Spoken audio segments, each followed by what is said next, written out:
नमस्कार, आप सभी का हार्दिक स्वागत है। मैं यहाँ पर घनाभ, घन, बेलन और शंकु इन सब का सूत्र कैसे निकालते हैं और किस तरह से हम इनको याद कर सकते हैं, यहाँ पर मैं संबंध आयत और घनाभ में संबंध लगाकर आपको यहाँ पर सूत्र निकालना बता रहे हैं। तो ध्यान से देखिएगा। देखिए, ये हमारा आयत है। आयत में देखेंगे तो लंबाई और चौड़ाई रहती है। जैसे देखिए, ये आपका लंबाई हो गई, ये आपकी चौड़ाई हो गई। सेम इसी प्रकार से यहाँ पर घनाभ में भी जो होता है ये आयत होता है। ध्यान से देखेंगे तो जो आपका यहाँ पर मैं नाम दे देता हूँ, A B C D E F G और ये हो गया आपका H। तो यहाँ पर देखेंगे तो A B C D एक क्या है, एक आयत है। यहाँ पर A B C D एक आयत है। सेम यहाँ भी देखिए A B C और D। जिस प्रकार से आयत का हम यहाँ पर आयत में देखेंगे तो यहाँ पर द्विविमीय आकृति बनेगी। देखेंगे तो पहला दिशा A बनेगा, दूसरा दिशा यहाँ पर A बनेगा। यहाँ पर क्या है, आयत जो होता है 2D शेप में होता है, जबकि यहाँ पर देखेंगे तो यहाँ पर 3 दिशाएं बनेगी। पहली दिशा हो गई, यहाँ पर देखेंगे तो ये दूसरी दिशा हो गई, और यहाँ पर ये देखेंगे तो तीसरी दिशा हो गई। तो घनाभ जो होता है 3D शेप में होता है, इसमें 3 दिशाएं होती हैं। तो आयत में हम क्या करते थे कि क्षेत्रफल निकालते थे। आयत का हम क्षेत्रफल निकालते थे। तो आयत का क्षेत्रफल बराबर क्या होता है, लंबाई गुणे चौड़ाई होता है। लंबाई गुणे चौड़ाई होता है। सेम उसी टाइप से घनाभ में क्या है, एक और चीज़ आ जाता है नया, यहाँ पर एक ऊंचाई आ जाती है। देखेंगे तो यहाँ पर आपको ऊंचाई मिल जाएगी, हाइट। तो इसमें बस घनाभ में क्या करेंगे, हम आयतन निकालेंगे, आयतन। जबकि आयत में हम क्या करते थे, क्षेत्रफल निकालते थे। तो घनाभ का आयतन निकालेंगे तो घनाभ का आयतन बराबर क्या हो जाएगा, लंबाई गुणे चौड़ाई गुणे क्या हो जाएगा, ऊंचाई। तो लंबाई गुणे चौड़ाई गुणे ऊंचाई जो है घनाभ का आयतन हो जाएगा। जबकि आयत का क्षेत्रफल होता है लंबाई गुणे चौड़ाई। इसमें ऊंचाई नहीं होती है क्योंकि ये 2D शेप होता है। घनाभ में जो है ऊंचाई अलग से आ जाती है क्योंकि ये 3D शेप में होता है। बस इतना फर्क रहता है। ये हो गया घनाभ का आयतन बराबर लंबाई गुणे चौड़ाई गुणे ऊंचाई। देखिए, यहीं पर आप पृष्ठीय क्षेत्रफल निकालेंगे। देखिए, जब भी आयत में हम क्या करते थे, आयत का परिमाप निकालते थे। आयत का परिमाप क्या होगा, जिस टाइप से आयत में हम परिमाप निकालते थे, सभी भुजाओं को जोड़ते हैं। ठीक है, यहाँ पर देखेंगे तो इसकी भुजा L हो जाएगी लंबाई, B हो जाएगी इसकी चौड़ाई, फिर लंबाई, और फिर आपकी यहाँ पर हो जाएगी B चौड़ाई। तो आयत का परिमाप बराबर क्या होता था, 2 गुणे लंबाई धन चौड़ाई। ये होता था आयत का परिमाप। ये 2L प्लस B कहाँ है, मैंने पिछले भाग में बताया है, तो आप देख सकते हैं जाकर के। सेम इसी प्रकार से यहाँ पर घनाभ में भी होता है, लंबाई होती है, ऊंचाई होती है, और यहाँ पर देखेंगे तो आपको चौड़ाई मिलेगी। ध्यान से देखिएगा, G और A ये क्या है, इसकी चौड़ाई है। A और B ये क्या है, यहाँ पर लंबाई है, L हो जाएगा। फिर यहाँ पर देखेंगे B और C, या फिर A और आप D देख सकते हैं तो AD ये क्या हो जाएगी, यहाँ पर ऊंचाई हो जाएगी H। यहाँ पर ध्यान से देखेंगे तो ऊंचाई बनेगी। तो ध्यान से देखिए, ये पहली सतह बन रही है, पहला फलक है, ये मैं यहाँ पर रख लेता हूँ। यहाँ पर A B C और D ये जो है पहला सतह जो है दिखाई दे रहा है किस टाइप में है, आयताकार शेप में है। यहाँ पर देखेंगे तो इसका हो जाएगा L और H। जितना इसका होगा सेम देखिए इसका, इसके पीछे वाले भाग का भी होगा L H, इसका भी होगा परिमाप। तो इसका भी हो जाएगा, कितना हो जाएगा, L H कितना हो जाएगा, 2LH हो जाएगा। यहाँ पर हम पृष्ठीय क्षेत्रफल निकाल रहे हैं, पृष्ठीय क्षेत्रफल घनाभ का निकाल रहे हैं। तो पृष्ठीय क्षेत्रफल बराबर क्या होता है, 2LH। ये हो गया फर्स्ट सतह का। अब नेक्स्ट सतह देखिए कौन सी है। तो नेक्स्ट सतह देखेंगे तो यहाँ पर ध्यान से देखिएगा, E H B और C, फिर यहाँ पर जाएगा आपका E। एक सतह A हो गई आपकी। देखेंगे तो सेम यहाँ भी ऐसी सतह बनेगी, A D F और G।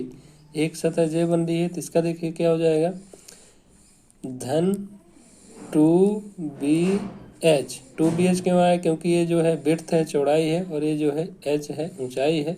जितना इसका होगा परिमाप उतना इसका भी होगा परिमाप। ठीक है, तो 2BH हो गया, धन अब देखिए कौन सी सतह बची हुई है, तो आप ध्यान से देखेंगे तो यहाँ पर ध्यान से देखिएगा ए बी एच जी और फिर से आपका ए निचला सतह हो गया। सेम उसी प्रकार से डी सी ई एफ और डी एक ऊपरी सतह हो गया। इसका देखिए क्या हो जाएगा, ये लंबाई हो गई और ये क्या हो जाएगा चौड़ाई, तो क्या हो जाएगा 2LB। ठीक है, अब यहाँ पर देखेंगे तो दो दो यहाँ पर कॉमन मिलेगा तो पृष्ठीय क्षेत्रफल निकल आएगा, कितना हो जाएगा 2 कॉमन ले लीजिए। LH लंबाई गुणे ऊंचाई धन चौड़ाई गुणे ऊंचाई धन लंबाई गुणे चौड़ाई, ये जो है घनाभ का पृष्ठीय क्षेत्रफल मिल जाएगा आपको। तो घनाभ का पृष्ठीय क्षेत्रफल बराबर 2 गुणे लंबाई गुणे ऊंचाई धन चौड़ाई गुणे ऊंचाई धन लंबाई गुणे चौड़ाई, ये हो गया घनाभ का पृष्ठीय क्षेत्रफल। इसी प्रकार से आप विकर्ण निकाल सकते हैं। देखिए यहाँ पर आप विकर्ण निकालेंगे तो विकर्ण में आपको क्या क्या मिलेगा, देखिए जैसे मैं यहाँ पर निकालता था ए से आप सी को मिलाएंगे तो यहाँ पर एक विकर्ण बनेगा और बी से आप डी को मिलाएंगे तो दूसरा विकर्ण मिलेगा। जिस प्रकार से हम यहाँ पर आयत का विकर्ण निकालते थे तो आयत का विकर्ण बराबर क्या होता था, आयत का विकर्ण बराबर √L² धन B², मतलब लंबाई के स्क्वायर धन चौड़ाई के स्क्वायर होता था। सेम इसी टाइप से घनाभ का विकर्ण निकालेंगे तो घनाभ का भी विकर्ण देखेंगे तो क्या हो जाएगा, घनाभ का विकर्ण निकालेंगे तो विकर्ण बराबर, इसमें अलग से चीज़ क्या आई है तो देखिए लंबाई का वर्ग धन चौड़ाई के वर्ग धन ऊंचाई का वर्ग हो जाएगा। विकर्ण बराबर क्या हो जाएगा, रूट लंबाई का वर्ग धन चौड़ाई का वर्ग धन ऊंचाई का वर्ग, ये हो जाएगा घनाभ का विकर्ण। जिस टाइप से आप आयत को पढ़े हैं सेम उसी टाइप से यहाँ पर घनाभ का भी हो रहा है। इसी टाइप से आप घन का भी निकालेंगे। घन में क्या होता है, सभी भुजाएं बराबर होती हैं, वर्ग और घन का संबंध होता है। जिस प्रकार से आयत का संबंध जो है घनाभ से है, तो ध्यान रखिएगा घनाभ का विकर्ण बराबर √L² धन B² धन H² होता है। इसको लंबाई का वर्ग धन चौड़ाई का वर्ग धन ऊंचाई का वर्ग भी कहते हैं, ध्यान रखिएगा। नेक्स्ट है देखिए यहाँ पर घन और वर्ग में ले लेते हैं। देखिए ये वर्ग है, वर्ग में भी जैसे मैंने अभी आपको आयत को बताया है कि आयत में जो होता है लंबाई और चौड़ाई का जो होता है गुणनफल होता है क्षेत्रफल, ऐसे यहाँ पर वर्ग का क्षेत्रफल निकालेंगे तो क्या होगा, वर्ग का क्षेत्रफल बराबर, देखिए जो वर्ग होता है उसकी सभी भुजाएं बराबर होती हैं। जैसे मान लीजिए ए है, ए भुजा भी कितनी होगी, ए होगी, तो ए इंटू ए क्या हो जाएगा, ए गुणे ए बराबर कितना हो जाएगा A²। तो वर्ग का क्षेत्रफल बराबर भुजा स्क्वायर होता है।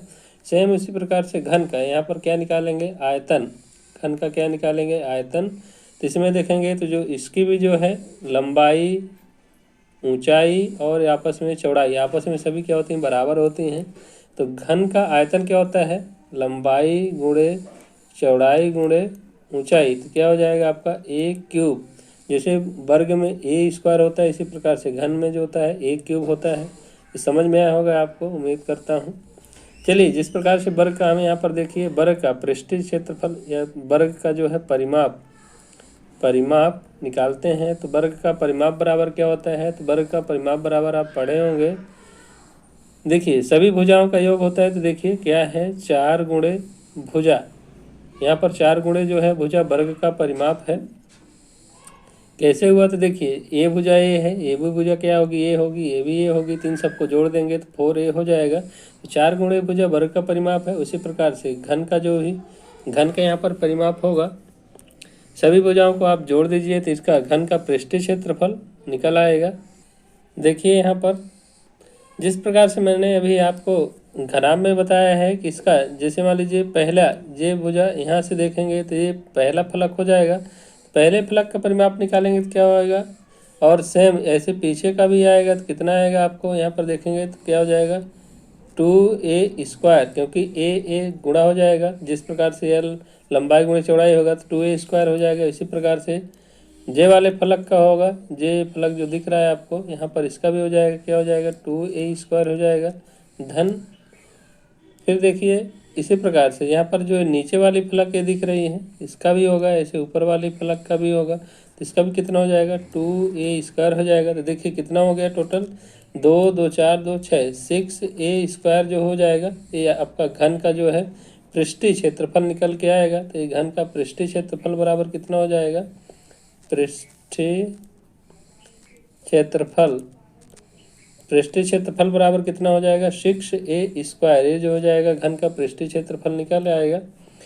अब देखिए वर्ग का जो इसे विकर्ण निकालते थे, तो वर्ग का विकर्ण बराबर क्या होता है, लंबाई और चौड़ाई का वर्ग होता था। यहाँ पर देखेंगे तो आप वर्ग का विकर्ण जिस प्रकार से निकालते हैं, यहाँ पर देखेंगे तो वर्ग का विकर्ण देखेंगे तो भुजा और भुजा स्क्वायर हो जाएगा। जैसे यहाँ पर देखें वर्ग का विकर्ण √2a जो है, √2a जो होता है वर्ग का विकर्ण होता है। लेकिन इसमें घन का जब विकर्ण निकालेंगे, ये 2a आया कैसे है, तो देखिए यहाँ पर आप मान लीजिए a b और c, a b c जो है त्रिभुज बन रही है, तो इसका विकर्ण निकालेंगे तो आपका AC का स्क्वायर बराबर क्या हो जाएगा, AB का स्क्वायर, a² धन BC का स्क्वायर क्या हो जाएगा, a² हो जाएगा। तो यहाँ पर देखेंगे तो एक कितना हो जाएगा, 2a² हो जाएगा। तो वर्ग है तो उधर जाएगा तो वर्गमूल में बदल जाएगा। यहाँ पर वर्ग से जैसे वर्गमूल में बदलेगा तो कितना हो जाएगा, √2a²। ठीक है, तो वर्ग से तो इसका वर्ग कट जाएगा, लेकिन √2 रहेगा तो कितना बचेगा आपको यहाँ पर, √2a। ये जो होता है वर्ग का विकर्ण मिला है, समझ में आया होगा। इसी प्रकार से घन का आप विकर्ण निकाल सकते हैं। देखिए घन में कितनी भुजाएं होती हैं, तो घन में लंबाई चौड़ाई ऊंचाई सब बराबर रहती है। तो देखिए घन का विकर्ण जब भी आप निकालेंगे, देखिए घन का विकर्ण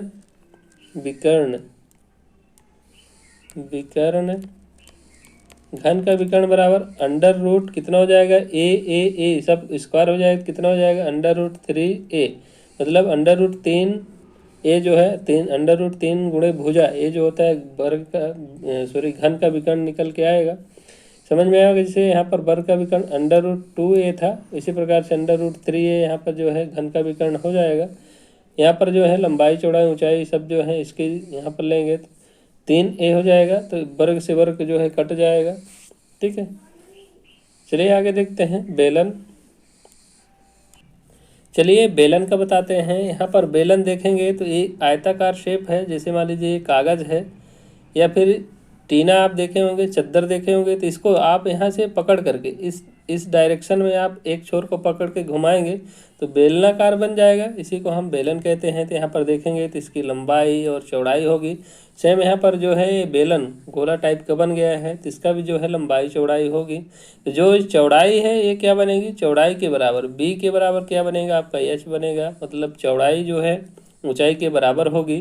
तो चलिए देखते हैं बेलन का यहाँ पर क्या निकालेंगे, आयतन निकालेंगे। बेलन का आयतन, तो बेलन का आयतन बराबर क्या होता है, ये भी जो है 3D शेप में ही है। तो बेलन देखेंगे तो बेलन का आयतन बराबर आधार का क्षेत्रफल। जैसे देखिए आधार, इसका आधार क्या है, तो यहाँ पर मैं कलर दूसरा ले लेता हूँ ताकि समझ में आए। तो ये देखेंगे तो आपका ये जो है आधार है, ये कैसा आधार है, वृत्ताकार आधार है। तो यहाँ पर मैंने थोड़ा वृत्त का क्षेत्रफल नहीं बताया है आपको कैसे निकालते हैं, लेकिन देखिएगा वृत्त का क्षेत्रफल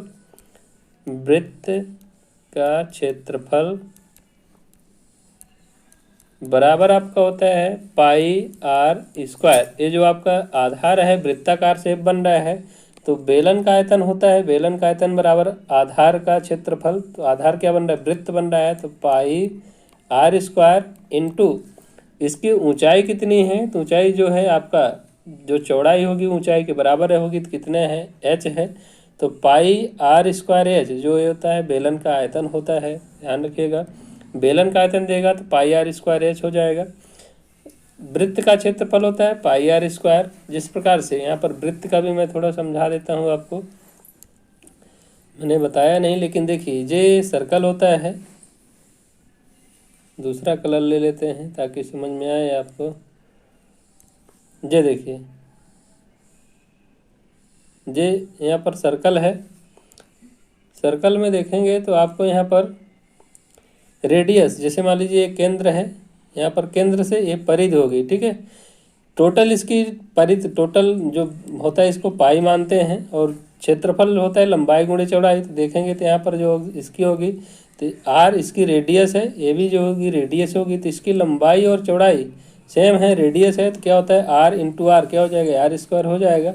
तो वृत्त का क्षेत्रफल बराबर पाई आर स्क्वायर होता है। पाई क्या होती है? टोटल जो आप सरकम निकालते हैं पूरा ये परिधि जो यहाँ पर एक गोल बन रहा है, वृत्त बन रहा है, इसको हम पाई मानते हैं। पाई इंटू आर स्क्वायर जो होता है वृत्त का क्षेत्रफल होता है। और बेलन का आयतन निकालते हैं तो देखिए नीचे का बेस जो होता है वृत्ताकार होता है। पाई आर स्क्वायर जो है आधार का क्षेत्रफल गुणे क्या है ऊंचाई होता है, तो पाई आर स्क्वायर एच जो है बेलन का आयतन हो जाएगा। देखिए यहाँ पर बेलन का वक्र पृष्ठ कैसे निकालते हैं। बेलन का यहाँ पर देखिए वक्र पृष्ठ, बेलन का वक्र पृष्ठ, बेलन का वक्र पृष्ठ निकालते हैं तो बेलन का वक्र पृष्ठ बराबर देखिए एक आपका जो है सर्कल बन रहा है, वृत्त बन रहा है, तो वृत्त का जो परिधि होती कितने होती है 2 पाई आर होती है। तो 2 पाई आर वृत्त की परिधि 2 पाई आर इंटू क्या है इसकी ऊंचाई होगी, क्योंकि ये जो है एक के ऊपर एक जो ऐसे सिक्के जैसे मान लीजिए देखे होंगे तो एक के ऊपर एक मिला के यहाँ पर बनाया गया है। क्या बनाया है? बेलन बनाया है, तो इसकी कुछ न कुछ हाइट होगी। तो यहाँ पर देखेंगे तो एच जो है इसकी ये टोटल हाइट है और इसका जो 2 पाई आर ये जो है सिक्के इसकी परिधि है, वृत्त की परिधि है और इसकी ऊंचाई पर रख कर बनाया गया है। तो वक्र पृष्ठ का क्षेत्रफल बराबर क्या होगा 2 पाई आर एच, ये होता है बेलन का वक्र पृष्ठ का क्षेत्रफल। जब संपूर्ण वक्र पृष्ठ का देगा तो यहाँ पर देखिए वक्र पृष्ठ होगा और देखेंगे तो दो किनारे जो हैं सर्कल बनेंगे, वृत्त बनेंगे। एक जो होगा ये आपका ऊपर का सिरा और ये हो गया आपका नीचे का सिरा। दो सिरे जो होते हैं सर्कल बनते हैं, वृत्त बनते हैं। तो संपूर्ण जब पृष्ठ देगा तो संपूर्ण पृष्ठ का क्षेत्रफल जब भी देगा संपूर्ण पृष्ठ क्षेत्रफल बराबर क्या होता है, तो वक्र पृष्ठ होता है 2 पाई आर एच प्लस देखिए नीचे क्या है वृत्त बन रहा है, तो वृत्त का क्षेत्रफल कितना हो जाएगा 2 पाई आर स्क्वायर। ठीक है, यहाँ पर देखेंगे तो कॉमन क्या मिलेगा, तो 2 पाई आर जो है कॉमन मिलेगा और एच प्लस आर ये जो होता है बेलन का संपूर्ण वक्र पृष्ठीय क्षेत्रफल निकल आता है 2 पाई आर कोष्टक एच, एच जो है ऊंचाई है, एच प्लस आर, आर जो है रेडियस है, त्रिज्या है। ये होता है संपूर्ण वक्र पृष्ठीय क्षेत्रफल निकल आता है। इसी प्रकार से शंकु का भी है, थोड़ा बता देता हूँ शंकु का भी सूत्र कैसे निकालते हैं, फिर हम क्वेश्चंस बताएंगे इससे रिलेटेड। यहाँ पर देखिए हमारा शंकु है, इसकी जो है ए आर जो है रेडियस है, यहाँ पर देखिएगा ये रेडियस है,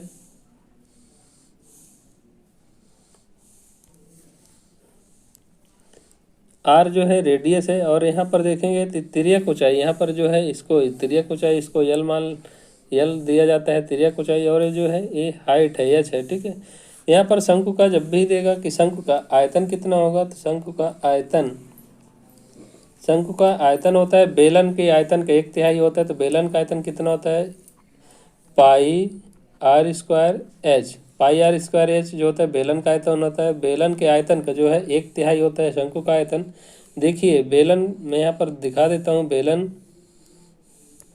बेलन को काट करके जो है आपका ये शंकु बनाया जाता है। तो देखिए ये हमारा बेलन बन गया। यहाँ पर देखेंगे तो आप इसको जैसे मान लीजिए एक निश्चित ऊंचाई लेकर के यहाँ पर काटेंगे तो जो है आपका यहाँ पर शंकु बनेगा। तो इसका जो है 1/3 भाग बेलन का जो होता है 1/3 भाग जो मिलकर क्या बनता है शंकु बनता है। तो ध्यान रखिएगा बेलन के आयतन का 1/3 भाग जो होता है शंकु होता है। यहाँ पर ध्यान से देखेंगे तो ऐसे ऐसे यदि हम यहाँ पर मिला दें, यहाँ पर जो है एक बेलनाकार शेप बनेगा, ऐसे एक बेलन बन जाएगी। तो बेलन का जो होता है 1/3 भाग होता है, ध्यान रखिएगा। ये वाला भाग जिसे देखेंगे तो मैं दूसरा कलर दिखा रहा हूँ, जो ये वाला भाग है इसको काट कर अलग कर देंगे तो जो होगा कितना होगा, तो 2/3 भाग होगा। ठीक है, ये वाला भाग कितना होगा 2/3 भाग होगा। तो बेलन का 1/3 भाग क्या है शंकु कहलाता है, तो ध्यान रखिएगा। तो शंकु का आयतन बराबर क्या होता है 1/3 पाई आर स्क्वायर एच। ठीक है, देखिए तिर्यक ऊंचाई शंकु का जो है तिर्यक ऊंचाई देता है कि तिरछी ऊंचाई कितनी होगी, तो शंकु की जो है तिर्यक ऊंचाई निकालेंगे। तो कैसे निकालेंगे तिर्यक ऊंचाई, देखिए अभी मैंने इसको यल माना था, ये है तो रेडियस थी, ये जो है हाइट थी। तो जब भी आप तिर्यक ऊंचाई मानेंगे तो यहाँ पर देखेंगे तो 90 डिग्री कोण बनेगा, समकोण बनेगा। तो जब भी समकोण बनेगा तो इन सब का वर्ग हो जाएगा, तो रूट क्या हो जाएगा, यहाँ पर तिर्यक ऊंचाई यल है, यल जो है यल बराबर क्या हो जाएगा, रूट एच स्क्वायर धन आर स्क्वायर। ठीक है, समझ में आ रहा होगा कैसे। देखिए यहाँ पर जब भी बनेगा तो एक कर्ण बनेगा। ठीक है, 90 डिग्री के सामने वाली भुजा क्या कहलाती है, कर्ण कहलाती है। तो यल का स्क्वायर, एच का स्क्वायर और आर का स्क्वायर। तो इसका यल का स्क्वायर जो है तो वर्ग किधर जाएगा, तो वर्गमूल में बदल जाएगा। ठीक है, तो यल बराबर under root h square plus r square होता है। ये हो गई तिर्यक ऊंचाई। देखिए पृष्ठीय क्षेत्रफल जब भी पूछेगा तो शंकु का तिरछा जब भी पृष्ठीय क्षेत्रफल पूछेगा तो पृष्ठीय क्षेत्रफल कितना होगा, पृष्ठीय क्षेत्रफल पाई आर एल। पाई आर एल जो होता है इसका पृष्ठीय क्षेत्रफल होता है शंकु का। संपूर्ण पूछेगा तो इसमें आपका वृत्त का क्षेत्रफल जोड़ देना है। वृत्त जो आपका ये बन रहा है नीचे सर्कल, ये देखिए ये तो हो गया पृष्ठीय क्षेत्रफल पाई आर एल। इसमें आप वृत्त का क्षेत्रफल जोड़ देंगे तो संपूर्ण पृष्ठीय क्षेत्रफल निकल आएगा। संपूर्ण पृष्ठीय क्षेत्रफल बराबर कितना हो जाएगा, pi r l plus 2 pi r square. ठीक है, सॉरी पाई आर स्क्वायर यहाँ पर हो जाएगा, पाई आर स्क्वायर। देखिए कितना हो जाएगा, पाई आर यहाँ भी जो है कॉमन मिलेगा। देखिए पाई आर कॉमन मिल गया, यहाँ पर कितना बचा है, एल बचा है। तो ये हो गया एल प्लस यहाँ पर देखिए एक आर बचा है, कितना हो जाएगा आर। तो pi r plus l plus r जो है इसका संपूर्ण पृष्ठीय क्षेत्रफल निकल आएगा शंकु का। समझ में आया होगा कैसे मैंने यहाँ पर किया है। मिलते हैं अगले वीडियो में, उसमें गोला बताएंगे और कुछ क्वेश्चंस बताएंगे। कैसा लगा कमेंट करके आप ज़रूर बताइए, समझ में आया कि नहीं। मिलते हैं नेक्स्ट वीडियो में, तब तक के लिए बाय, जय हिंद, वंदे मातरम।